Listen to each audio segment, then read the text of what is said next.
ಅಲ್ವಾ? ಬೇಗ ಬೇಗ ಊಟ ಮಾಡಬೇಕು ಅಂದ್ರೆ ನೀವೆಲ್ಲರೂ ಸೈಲೆಂಟ್ ಆಗಿರ್ಬೇಕು, ಇಲ್ಲಾಂದ್ರೆ ಲೇಟ್ ಮಾಡ್ಬಿಡ್ತೀವಿ ಕಾರ್ಯಕ್ರಮ. ಬೇಗ ಬೇಕು ತಾನೆ ಬಾತು ಬೇಕತಾನೆ, ಹಾಗಾದ್ರೆ ನೀವು ಸೈಲೆಂಟ್ ಆಗಿ ಪ್ರಾರಂಭ ಮಾಡೋಣ. ಓಂ ಶ್ರೀ ಗುರು ಬಸವಲಿಂಗಾಯ ನಮಃ. ಸರ್ವರಿಗೂ ಶರಣು ಶರಣಾರ್ಥಿಗಳು. ಲೋಕದಂತೆ ಬಾರರು, ಲೋಕದಂತೆ ಹಿರರು, ಲೋಕದಂತೆ ಹೋಗರು ನೋಡಯ್ಯ. ಪುಣ್ಯದಂತೆ ಬಪ್ಪರು, ಜ್ಞಾನದಂತೆ ಇಬ್ಬರು, ಮುಕ್ತಿಯಂತೆ ಹೋಗರು ನೋಡಯ್ಯ. ಉರಿಲಿಂಗ ದೇವ, ನಿಮ್ಮ ಶರಣರು ಉಪಮಾತೀತರಾಗಿ ಉಪಮಿಸಬಾರದು.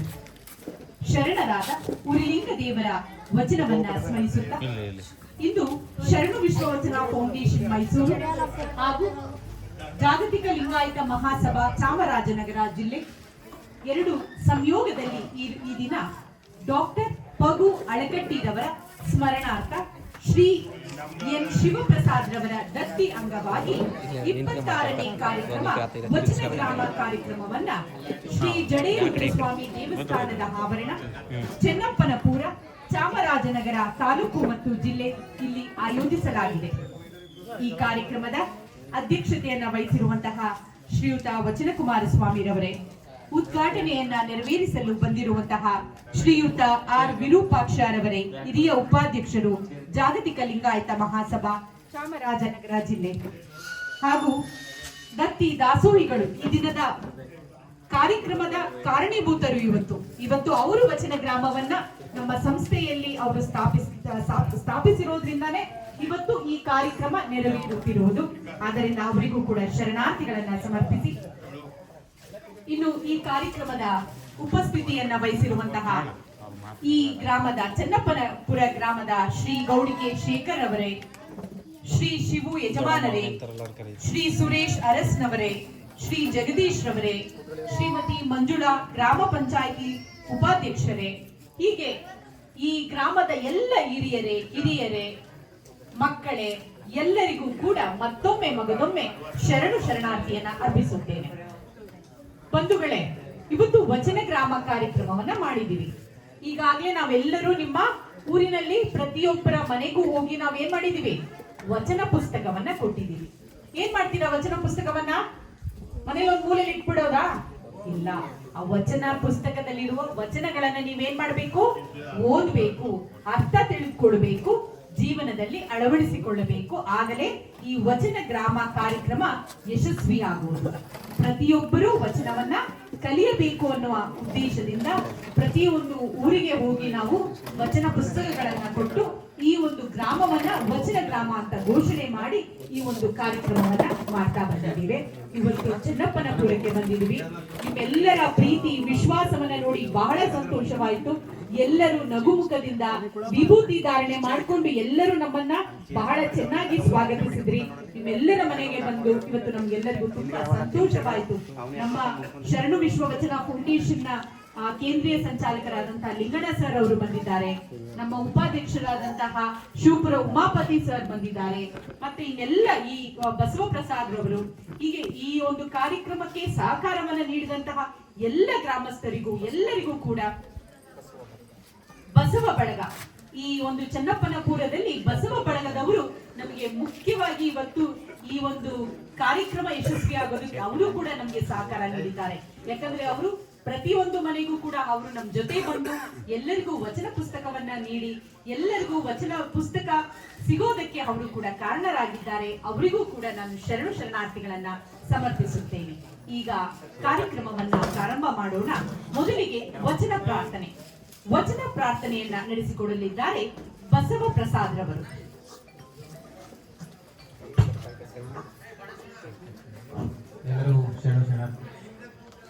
ವಚನದಲ್ಲಿ ನಾಮಾಮೃತ ತುಂಬಿ ನಯನದಲ್ಲಿ ನಿಮ್ಮ ಮೂರುತಿ ತುಂಬಿ, ವಚನದಲ್ಲಿ ನಿಮ್ಮ ನಾಮಾಮೃತ ತುಂಬಿ ನಯನದಲ್ಲಿ ನಿಮ್ಮ ಮೂರುತಿ ತುಂಬಿ, ಮನದಲ್ಲಿ ನಿಮ್ಮ ನೆನಹು ತುಂಬಿ, ಮನದಲ್ಲಿ ನಿಮ್ಮ ನೆನಹು ತುಂಬಿ, ಕಿವಿಯಲ್ಲಿ ನಿಮ್ಮ ಕೀರುತಿ ತುಂಬಿ, ವಚನದಲ್ಲಿ ನಾಮಾಮೃತ ತುಂಬಿ ಕೂಡಲ ಸಂಗಮ ದೇವ ನಿಮ್ಮ ಕೂಡಲ ಸಂಗಮ ದೇವ ನಿಮ್ಮ ಚರಣ ಕಮಲದೊಳಗಾನು ತುಂಬಿ ವಚನದಲ್ಲಿ ನಿಮ್ಮ ನಾಮಾಮೃತ ತುಂಬಿ. ಎಲ್ಲರಿಗೂ ಶರಣ.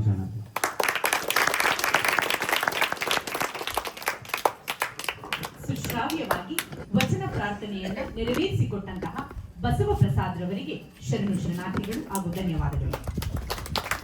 ನಂತರದ ಕಾರ್ಯಕ್ರಮ ಸ್ವಾಗತ. ನಮ್ಮೆಲ್ಲರನ್ನ ಸ್ವಾಗತಿಸಲಿದ್ದಾರೆ ಈ ಗ್ರಾಮಸ್ಥರ ಆದಂತಹ ಮಧುಸೂದನ್ ರವರು.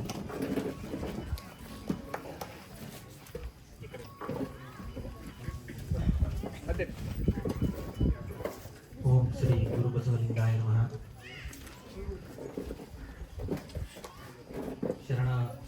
ಶರಣ ವಿಶ್ವ ವಚನ ಫೌಂಡೇಶನ್ ಮೈಸೂರು ಇವರ ವತಿಯಿಂದ ವಚನ ಗ್ರಾಮ ಕಾರ್ಯಕ್ರಮವನ್ನು ಹಮ್ಮಿಕೊಂಡಿದ್ದು ಡಾಕ್ಟರ್ ಪಗು ಅಳಕಟ್ಟಿ ರವರ ಸ್ಮರಣಾರ್ಥಕವಾಗಿ ಅವರ ಜನ್ಮದಿನದ ಪ್ರಯುಕ್ತ ಈ ದಿನ ಕಾರ್ಯಕ್ರಮ ಹಮ್ಮಿಕೊಂಡಿದ್ದು, ಈ ಕಾರ್ಯಕ್ರಮದ ಅಧ್ಯಕ್ಷತೆಯನ್ನು ವಹಿಸಿರುವಂತಹ ವಚನ ಕುಮಾರಸ್ವಾಮಿ ಸಂಸ್ಥಾಪಕರು ಶರಣ ವಿಶ್ವ ಫೌಂಡೇಶನ್ ಇವರಿಗೆ ಗ್ರಾಮಸ್ಥರ ಪರವಾಗಿ ಹಾಗೂ ಕಾರ್ಯಕ್ರಮದ ಪರವಾಗಿ ಶರಣಾರ್ಥಿಗಳನ್ನು ಸಲ್ಲಿಸುತ್ತೇನೆ. ಈ ಕಾರ್ಯಕ್ರಮದ ಉದ್ಘಾಟನೆಯನ್ನು ನೆರವೇರಿಸಲು ಆಗಮಿಸಿರುವಂತಹ ಆರ್ ವಿರೂಪಾಕ್ಷ ಹಿರಿಯ ಉಪಾಧ್ಯಕ್ಷರು, ಜಾಗತಿಕ ಲಿಂಗಾಯತ ಮಹಾಸಭಾ ಚಾಮರಾಜನಗರ ಜಿಲ್ಲೆ, ಇವರಿಗೂ ಸಹ ಕಾರ್ಯಕ್ರಮಕ್ಕೆ ಗ್ರಾಮಸ್ಥರು ಪರವಾಗಿ ಹಾಗೂ ಕಾರ್ಯಕ್ರಮದ ಪರವಾಗಿ ಸ್ವಾಗತವನ್ನು ಬಯಸುತ್ತೇನೆ.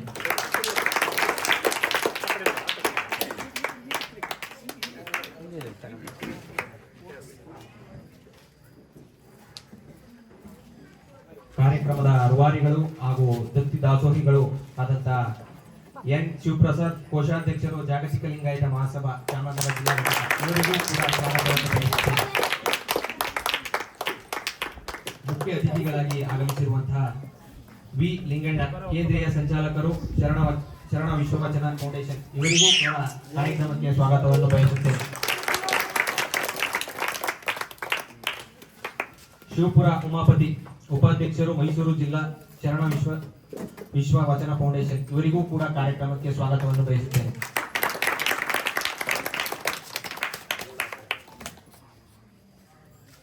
ಈ ಕಾರ್ಯಕ್ರಮಕ್ಕೆ ಗೌಡ್ಯ ಶೇಖರ್ ಚನ್ನಪ್ಪನಪುರ, ಇವರಿಗೂ ಕೂಡ ಕಾರ್ಯಕ್ರಮಕ್ಕೆ ಸ್ವಾಗತವನ್ನು ಬಯಸುತ್ತೇನೆ.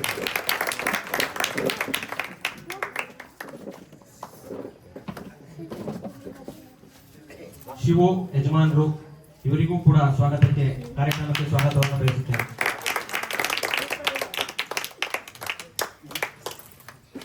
ಅರಸ್ ಯಜಮಾನರು, ಇವರಿಗೂ ಕೂಡ ಕಾರ್ಯಕ್ರಮಕ್ಕೆ ಸ್ವಾಗತವನ್ನು ಬಯಸುತ್ತೇವೆ.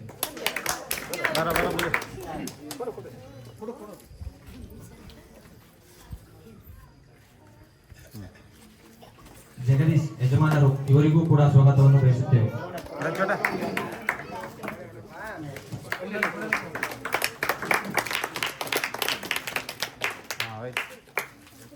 ಹೊನ್ನಳ್ಳಿ ಗ್ರಾಮ ಪಂಚಾಯಿತಿ ಉಪಾಧ್ಯಕ್ಷರಾದ ಮಂಜುಳಾ ಅವರಿಗೂ ಕೂಡ ಕಾರ್ಯಕ್ರಮಕ್ಕೆ ಸ್ವಾಗತವನ್ನು ಬಯಸುತ್ತೇವೆ.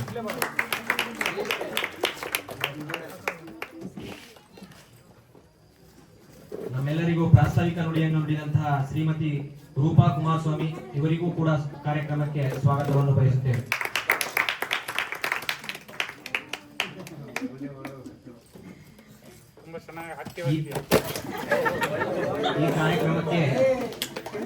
ಈ ಕಾರ್ಯಕ್ರಮಕ್ಕೆ ಕಾರ್ಯಕ್ರಮದ ಕೇಂದ್ರ ಬಿಂದು ಆಗಿರುವಂತಹ ಗ್ರಾಮದ ಗ್ರಾಮಸ್ಥರೆಲ್ಲರಿಗೂ ಹಾಗೂ ಅಕ್ಕಪಕ್ಕದ ಗ್ರಾಮದ ಗ್ರಾಮಸ್ಥರಿಗೂ, ಬಸವ ಬಳಗ ಚನ್ನಪ್ಪನಪುರ, ಇವರಿಗೂ ಕೂಡ ಸ್ವಾಗತವನ್ನು ಬಯಸುತ್ತೇವೆ.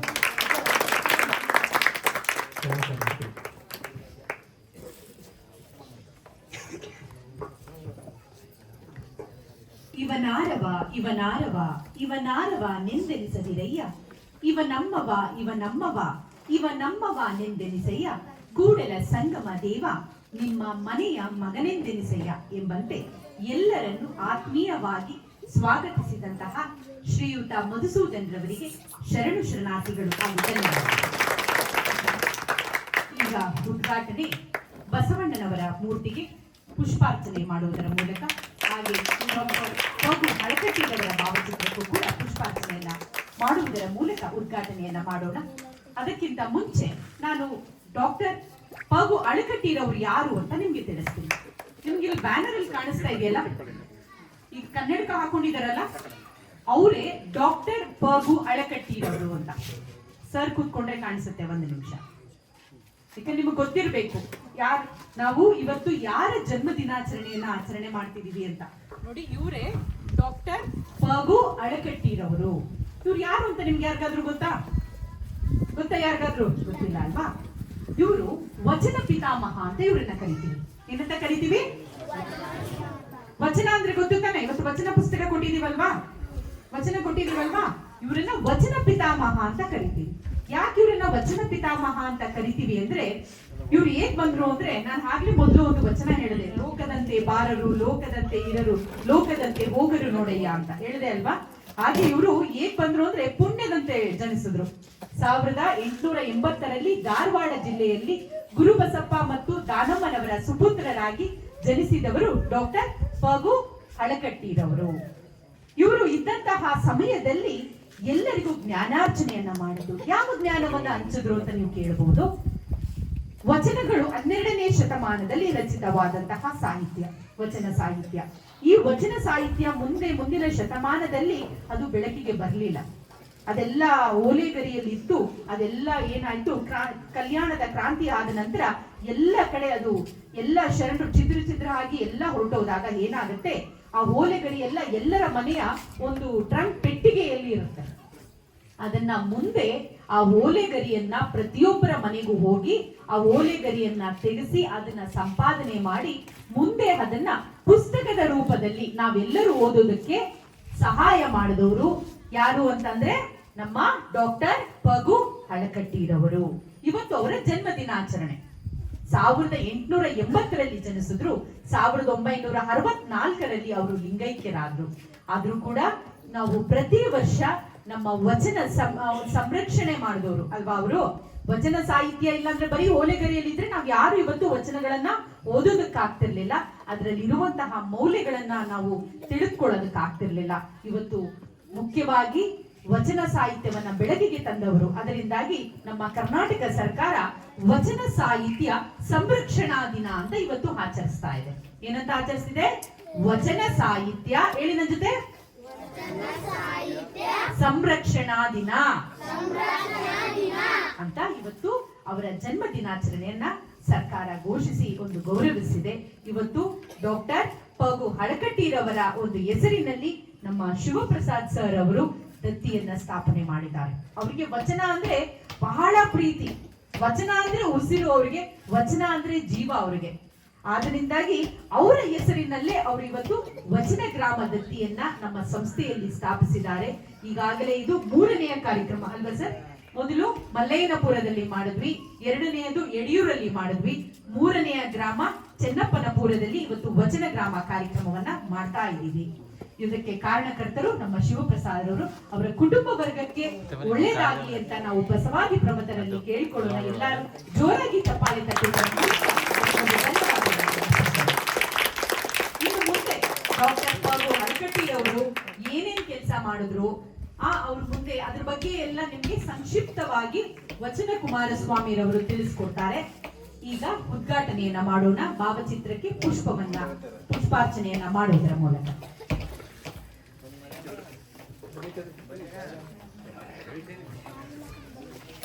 ಮನೆ ಚೇರ್ ಅದು ಕೂತ್ಕೊಳ್ಳಿ, ಬನ್ನಿ ಕೂತ್ಕೊಳ್ಳಿ.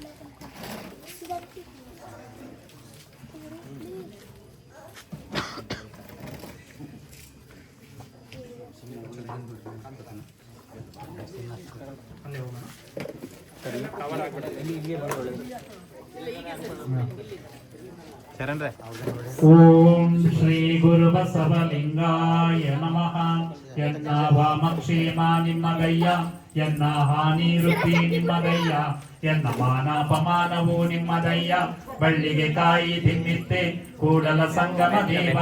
ತಂದೆ ನೀನು, ತಾಯಿ ನೀನು, ಬಂಧು ನೀನು, ಬಳಗ ನೀನು, ನೀನಲ್ಲದೆ ಮತ್ತಾರೂ ಇಲ್ಲಯ್ಯ. ಕೂಡಲ ಸಂಗಮ ದೇವ, ಹಾಲಲ್ಲದ್ದು ನೀರಲ್ಲದ್ದು, ನೀನೊಲಿದಡೆ ಕೊರಡು ಕೊನರುವುದಯ್ಯ.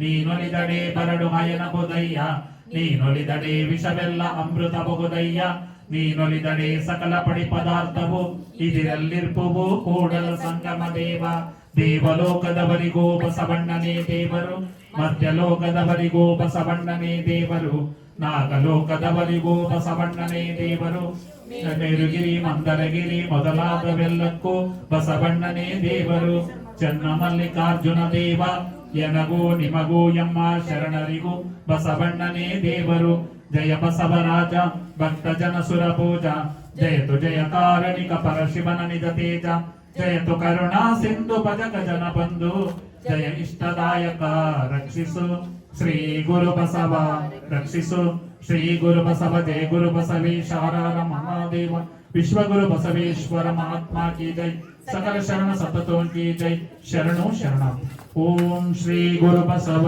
लिंगाय नमः श्री गुरु बसव लिंगाय नमः ओम श्री गुरु बसव लिंगाय नमः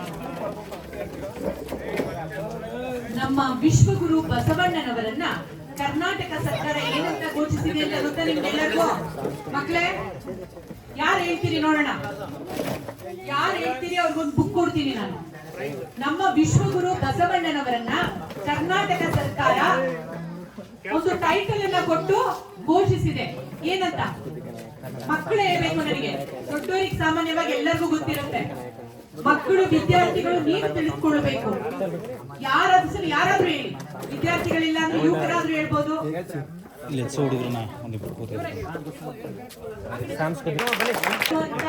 ನಮ್ಮ ಕರ್ನಾಟಕ ಸರ್ಕಾರ ಘೋಷಿಸಿದೆ. ಇದನ್ನು ನೀವೆಲ್ಲರೂ ತಿಳಿದುಕೊಳ್ಬೇಕು ಮಕ್ಕಳೇ. ಇವ್ರ ಮೇಲೆ ಇದ್ದೆ ಚೇರು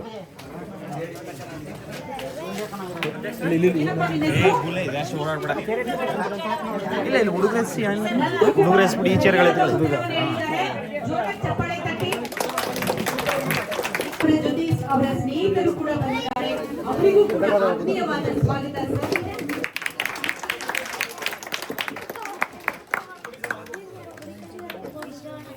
ಸೈಡ್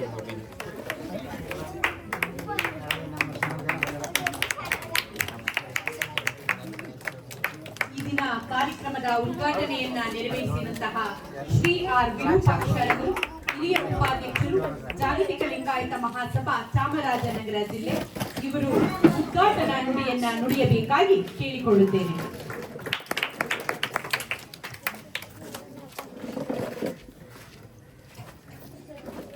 ಶ್ರೀ ಗುರು ಬಸವಲಿಂಗಾಯ ನಮಃ.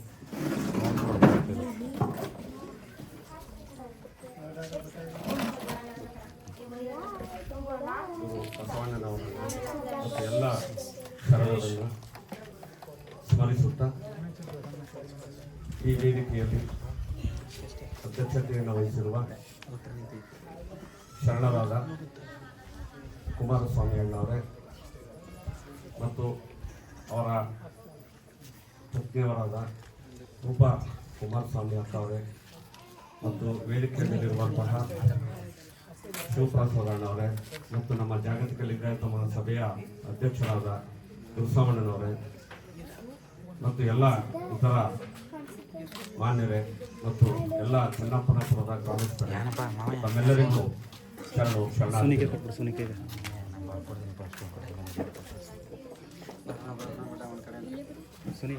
ಪಗು ಅಳಕಟ್ಟಿಯವರ ಬಗ್ಗೆ ಅಕ್ಕ ಅವರು ಮಾತಾಡ್ತಾ ಒಂದು ಎರಡು ಮಾತುಗಳನ್ನ ತಮ್ಮ ಗಮನಕ್ಕೆ ತಂದಿದ್ದಾರೆ. ಈ ಹೆಸರು ಬಹುಶಃ ತಾವು ಆ ಹೆಸರನ್ನ ಎಷ್ಟೋ ಜನ ಕೇಳಲಿಕ್ಕೆ ಸಾಧ್ಯ ಇಲ್ಲ. ಇಲ್ಲಿ ಅವರ ಹೆಸರನ್ನ ತಾವು ನೋಡಿದ್ರೆ ಡಾಕ್ಟರ್ ಪ.ಗು. ಅಳಕಟ್ಟಿ. ಅವರ ಪೂರ್ಣ ಹೆಸರು ಫಕೀರಪ್ಪ ಗುರುಸಿದ್ದಪ್ಪ ಅಳಕಟ್ಟಿ ಅಂತೇಳಿ, ಗುರುಬಸಪ್ಪ ಅಳಕಟ್ಟಿ ಅಂತ. ಫಕೀರಪ್ಪ ಗುರುಬಸಪ್ಪ ಅಳಕಟ್ಟಿ ಅಂತ. ಇವರು ಮೂಲತಃ 1888ರಲ್ಲಿ ಧಾರವಾಡದಲ್ಲಿ ಜನಿಸಿದರು. ಆ ನಂತರ ಅವರು ಕಾನೂನು ವ್ಯಾಸಂಗ ಮಾಡಿ ಅವರು ವಕೀಲ ವೃತ್ತಿಯನ್ನ ಪ್ರಾರಂಭಿಸ್ತಾರೆ. ವಕೀಲ ವೃತ್ತಿಯನ್ನ ಪ್ರಾರಂಭಿಸಿದಾಗ ಅವರು ಅನಿವಾರ್ಯ ಕಾರಣಗಳಿಂದ ವಿಜಯಪುರಕ್ಕೆ ಅವರು ವಕೀಲ ವೃತ್ತಿಯನ್ನ ಮಾಡಲಿಕ್ಕೆ ಹೋಗ್ತಾರೆ.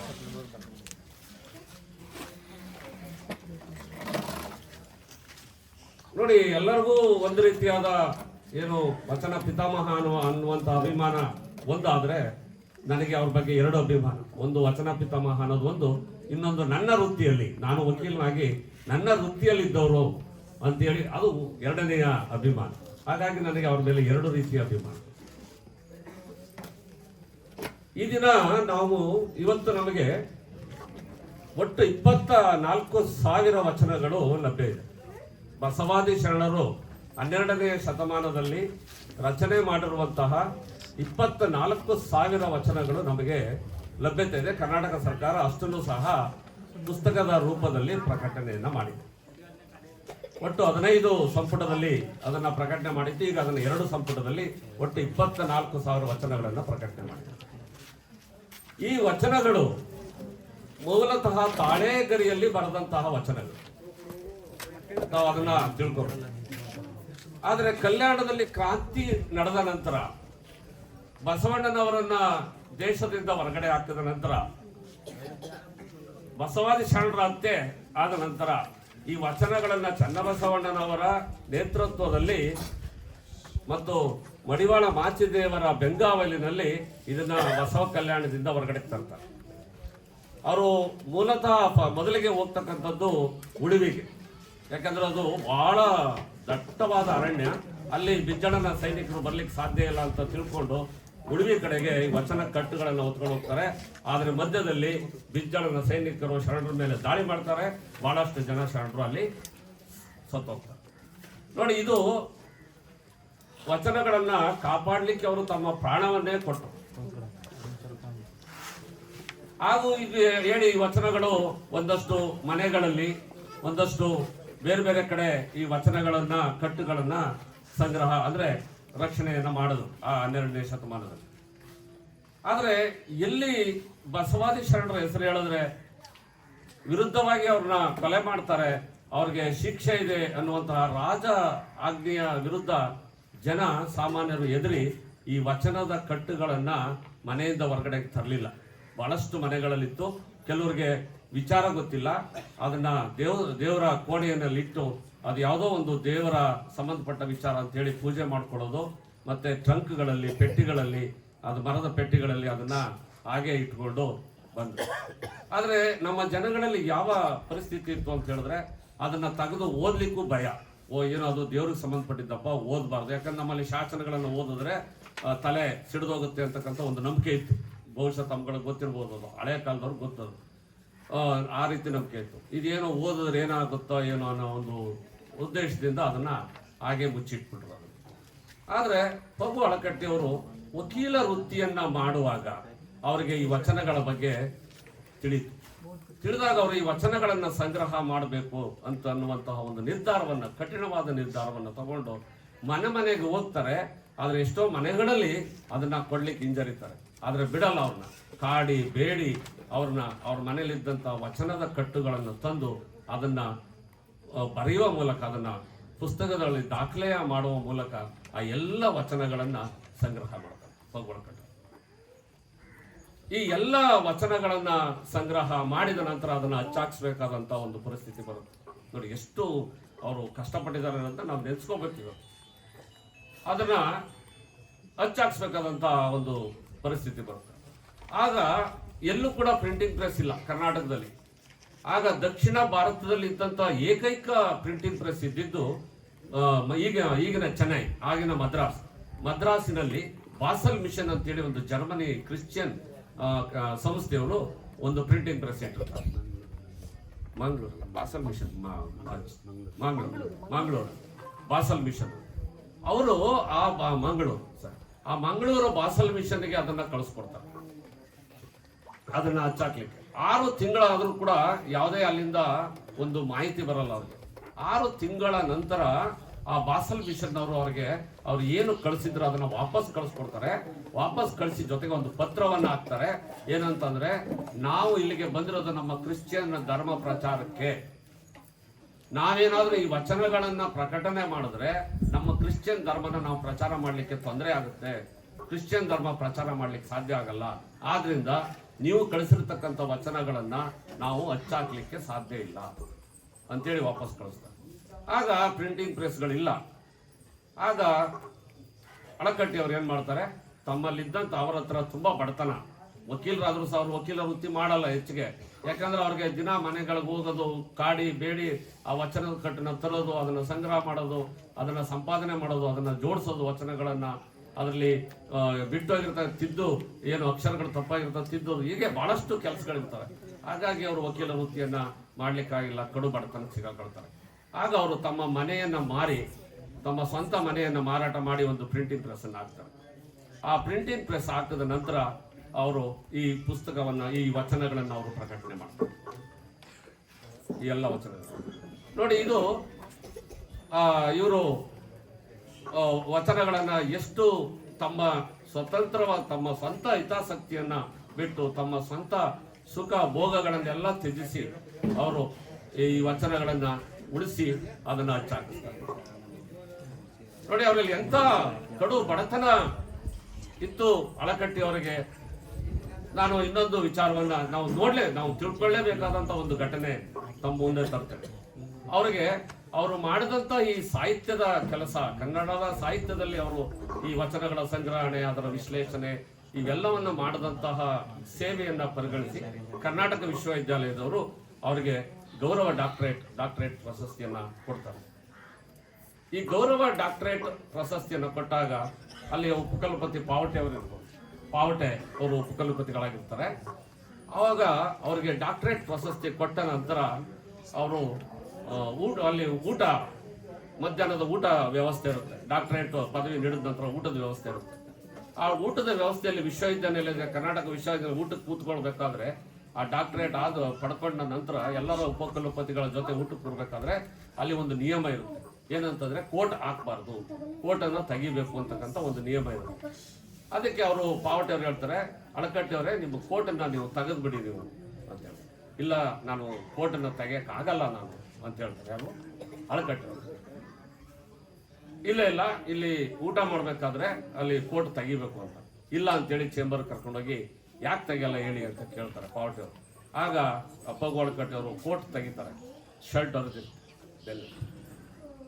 ಹರಿದೋಗಿರೋ ಶರ್ಟ್ ಅನ್ನ ಹಾಕೊಂಡವರು ಡಾಕ್ಟರೇಟ್ ಪದವಿಯನ್ನು ಸ್ವೀಕಾರ ಮಾಡಿದ್ರು. ಎಷ್ಟು ಊಟಕ್ಕಿಲ್ದೇನೆ ಅವರು ಗಂಡ ಹೆಂಡತಿ ಇಬ್ರು ಹೊಟ್ಟೆ ಹಸ್ಕೊಂಡು 3 ದಿನ ಆದ್ರೂ ಊಟ ಮಾಡಿರಲ್ಲ. ಒಂದ್ಸರಿ ₹1 ಇಲ್ಲ ಅವ್ರ ಹತ್ರ. ಕೊನೆಗೆ ಮಠದಿಂದ ಅವರಿಗೆ ಒಂದಷ್ಟು ಜೋಳ, ಒಂದಷ್ಟು ಇದನ್ನ ಕೊಟ್ಟು ಕಳಿಸ್ತಾರೆ, ಬೇರೆ ದವಸ ಧಾನ್ಯಗಳನ್ನು. ಆ ಒಂದು ಮಟ್ಟಕ್ಕೆ ಅವರು ಬಡತನವನ್ನು ಅನುಭವಿಸ್ಬಿಡ್ತಾರೆ. ಆದ್ರೆ ಇವತ್ತು 24,000 ವಚನಗಳನ್ನ ನಾವು ಏನಾದ್ರು ಓದ್ತಾ ಇದೀವಿ ಅಂದ್ರೆ ಅದಕ್ಕೆ ಯಾರ ಕಾರಣ? ಅಳಕಟ್ಟಿಯವರ ಕಾರಣ. ನೋಡಿ, ವಚನಗಳು ಇಲ್ಲದೆ ಹೋಗಿದ್ರೆ ಲಿಂಗಾಯತ ಧರ್ಮಕ್ಕೆ ಏನು ಅಸ್ತಿತ್ವ ಇತ್ತು? ಲಿಂಗಾಯತರಿಗೆ ಏನು ಅಸ್ತಿತ್ವ ಇತ್ತು? ಏನೂ ಇರಲಿಲ್ಲ. ನಮಗೆ ಯಾವುದೇ ಐತಿಹಾಸಿಕ ಮಾಹಿತಿಗಳು ಸಿಗ್ತಾ ಇರಲಿಲ್ಲ. 12ನೇ ಶತಮಾನದಲ್ಲಿ ನಡೆದಂತ ಯಾವ ವಿಚಾರಗಳು ನಮಗೆ ಗೊತ್ತಾಗ್ತಾ ಇರಲಿಲ್ಲ. 12ನೇ ಶತಮಾನದಲ್ಲಿ ಬಸವಾದಿ ಶರಣರು ಏನು ತತ್ವಗಳನ್ನ ನಮಗೆ ಕೊಟ್ಟಿದ್ದಾರೆ ಅಂತಕ್ಕಂಥ ಯಾವ ವಿಚಾರಗಳು ನಮಗೆ ಗೊತ್ತಾಗ್ತಾ ಇರಲಿಲ್ಲ. ನಾವು ಬೇರೆಯವರು ಹೇಳಿದ್ದನ್ನ ಕೇಳ್ಕೊಂಡು ನಂಬಿಕೊಂಡು ಅದನ್ನ ಪಾಲಿಸ್ತಾ ಇರಬೇಕಾಗಿತ್ತು. ಆದ್ರೆ ಅಳಕಟ್ಟಿಯವರು ಮಾಡಿದಂತಹ ಈ ಒಂದು ಸೇವೆ, ಒಂದು ದೊಡ್ಡ ಕಾರ್ಯ, ಈ ದಿನ ಒಂದು ಲಿಂಗಾಯತರ ಒಂದು ಅಸ್ತಿತ್ವವನ್ನ ಅತ್ಯಂತ ಗಟ್ಟಿಗೊಳಿಸುವಂತಹ ಕೆಲಸ ಆಗಿದೆ.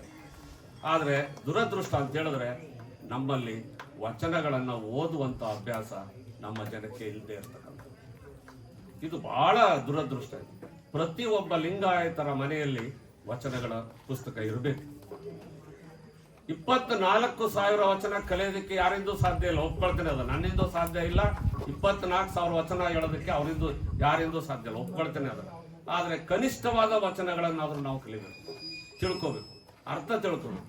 ನಮ್ಮ ಲಿಂಗಾಯತ ಧರ್ಮ ಅಂದ್ರೆ ಏನು, ನಮ್ಮ ತತ್ವಗಳೇನು, ನಮ್ಮ ಆಚರಣೆಗಳು ಹೇಗಿರ್ಬೇಕು, ಇವುಗಳನ್ನ ನಾವು ಕನಿಷ್ಠ ಮಟ್ಟದಲ್ಲಿ ತಿಳ್ಕೊಬಂದು ಸ್ವಲ್ಪನಾದ್ರೂ ತಿಳ್ಕೋಬೇಕು ಅಂತ ಹೇಳಿದ್ರೆ ಅದಕ್ಕೆ ವಚನಗಳೇ ಮೂಲ. ನೋಡಿ, ಲಿಂಗಾಯತರ ಆಚರಣೆಗಳಿಗೆ ವಚನಗಳನ್ನು ಬಿಟ್ಟು ಬೇರೆ ಯಾವುದನ್ನು ನಾವು ಆಧರಿಸಬಾರದು. ನಮ್ಮ ಧರ್ಮ ನಮ್ಗೆ ಏನು ಹೇಳಿದೆ, ನಮ್ಮ ಧರ್ಮದ ತತ್ವ ಏನು ಅನ್ನೋದನ್ನ ನಾವು ಬೇರೆ ಯಾವ ಗ್ರಂಥಗಳನ್ನು ನಾವು ನೋಡಬಾರ್ದು. ನಾವು ಕೇವಲ ವಚನಗಳನ್ನು ಮಾತ್ರ ನಾವು ನೋಡಬೇಕು, ವಚನಗಳನ್ನು ತಿಳ್ಕೋಬೇಕು. ಅಲ್ಲಿ ವಚನಗಳಲ್ಲಿ ಏನು ಹೇಳಿದೆಯೋ ಅದು ನಮಗೆ ಪರಮ ಸತ್ಯ. ನೋಡಿ, ಒಬ್ಬರು ಮುಸ್ಲಿಮ್ಸ್ ಏನು ಹೇಳ್ತಾರೆ, ಕುರಾನ್ನಲ್ಲಿ ಇರ್ತಕ್ಕಂಥದ್ದು ನಮಗೆ ಪರಮ ಸತ್ಯ ಅಂತಾರೆ, ಹೌದಾ? ಕ್ರಿಶ್ಚಿಯನ್ಸ್ ಏನು ಹೇಳ್ತಾರೆ, ಬೈಬಲ್ ಇರ್ತಕ್ಕಂಥದ್ದು ನಮಗೆ ಪರಮ ಸತ್ಯ ಅಂತಾರೆ.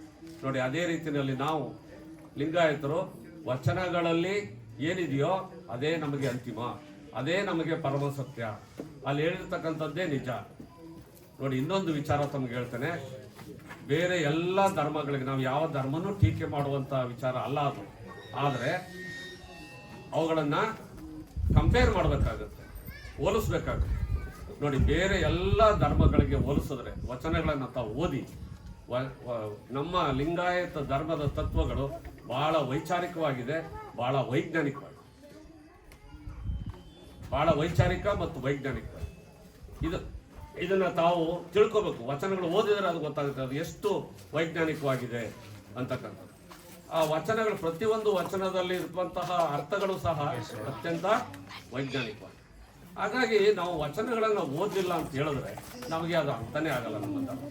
ಅಂತಹ ವಚನಗಳನ್ನ ನಮ್ಮ ಧರ್ಮಕ್ಕೆ ಬುನಾದಿಯಾದಂತಹ, ನಮ್ಮ ಧರ್ಮದ ತತ್ವವನ್ನು ಎತ್ತಿಡುವಂತಹ ವಚನಗಳನ್ನ ನಮಗೆ ಉಳಿಸಿ ಕೊಟ್ಟಂತವರು ಭಗವಾನ್ ಕಟ್ಟಿಯವರು.